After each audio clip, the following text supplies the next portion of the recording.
बोलिए Satguru Maharaj Ji ki jai, Sache Darbar ki jai. Today we present weekly Satsang from Akhand Gyan from the monthly magazine of Divya Jyoti Jagrati Sansthan and is inspired by His Holiness Ashutosh Maharaj Ji. Today's article was made in the year 2013 in the month of January. And today's topic is, Who am I? Shri, a great Zen master, was once giving a discourse in a public place. The crowd was listening very attentively. It was all silent and peaceful, and Shri's words were soothing the souls of the listeners. Someone from the crowd said, "Answer me only one question. Who am I?" This one voice, which arose from the crowd, was very loud and piercing. It disturbed everyone. Shri stopped speaking. Everyone was alert and anxious to know how Shri would behave with the person who broke the decorum of the gathering. But Shri didn't speak anything. He just came down from his chair and stood near the man. The whole crowd became attentive.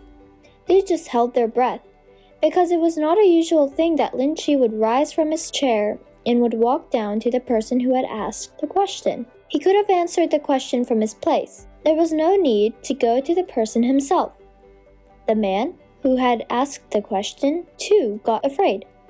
Shri looked at the man with his piercing eyes. He took the man's collar in his hand, gave him a good shake, and asked him, "Close your eyes and seek that who is asking this question. Who is the one who is putting forward this question?" The man closed his eyes. Afraid, of course, very much afraid. He went within to seek who had asked the question and didn't come back. The crowd waited and kept waiting. His face became silent, calm, and still. Then Shri had to shake him again. He held his collar, shook him, and asked, "Now come out and tell everyone who you are." The man started laughing and said, "What a miraculous way of answering. But if someone asks me this now, I'm going to do the same as you have done to me. I cannot answer it in words." This is the alchemy of the inner world. You can experience the things, but you cannot verbalize them. You can drown yourself in the essence, but you cannot verbalize it. This is one aspect where man fails miserably. For us, the mind is the greatest thing without which we cannot survive. But on the contrary, mind is the biggest obstacle. And to really feel the true freedom, true liberation, one has to come out of this bondage of the mind. What the man had done to seek the one who had asked the question from within him was that he dissociated him from all that he was not. For example, anything which was an object of knowledge, for the subject has to necessarily be different from the object for knowledge to be born, and when he had removed all that he was not, then what remained was the one who had asked the question. He just withdrew his attention from all that, and he was not, and remained centered on whatever it was that was conscious about the existence and non-existence of the objects of knowledge, just like light withdrawing itself from whatever it was illuminating till then, and getting merged in its source. By being a mute witness to all that he was not, and becoming disinterested in them temporarily, he began to ignore his thoughts, feelings, and emotions, including memories of the past, concern for the present, and anxiety of the future. His main concern was to find out who had asked the question from within him, so he could answer Shri. Once the mind became calm and the thoughts began to subside one by one, like the ripples settling on the surface of a lake, the mind became silent, motionless, and still, like the surface of a lake without any ripples. In that moment of silence, when all thoughts had disappeared and all memories had departed, the mind was transcended, and the truth that revealed itself behind the curtains in the mind left him dumbfounded. The world of plurality vanished. There was neither subject nor object, only sheer existence, infinite, eternal, all-pervading and encompassing the entire universe.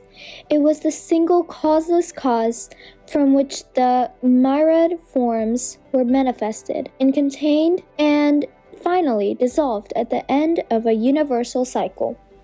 On being shaken by Lin Chi, he came back to the realm of the mind and reassociated himself with it. But on being asked to tell others about who he was, he found that it was beyond words.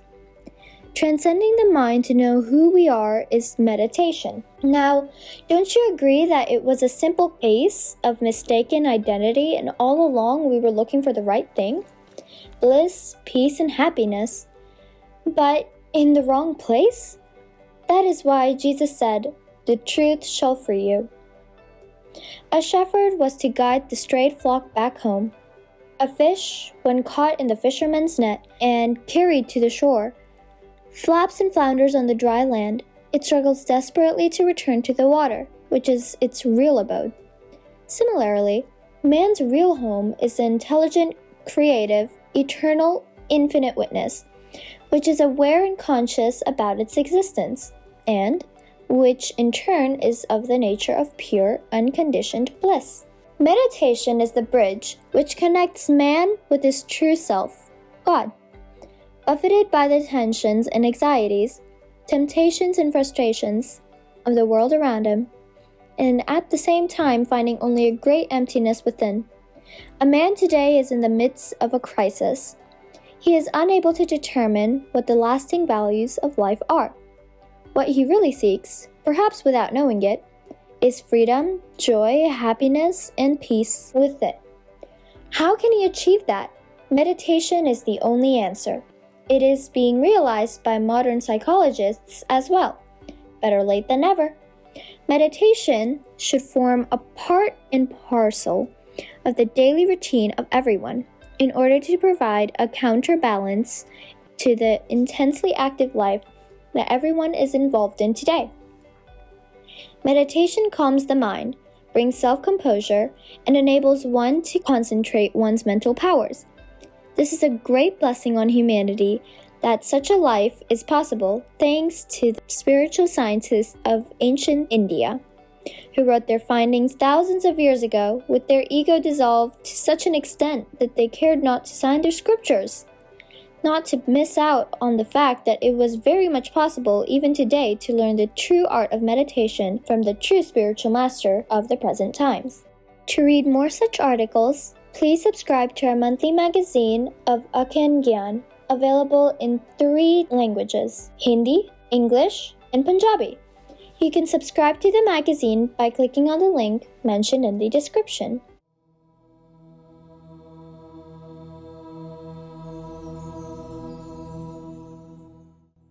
Thank you for listening to this enlightening reading on Akhand Gyan. On behalf of Divya Jyoti Jagrati Sansthan overseas, I now request you to sit in a comfortable posture.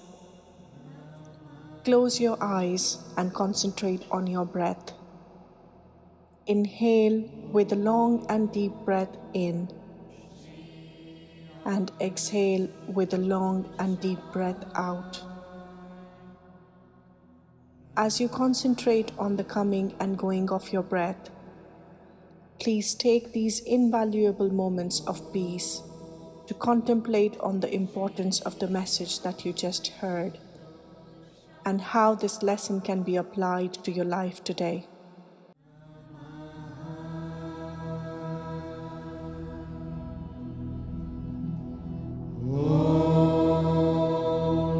Shri Ashutosh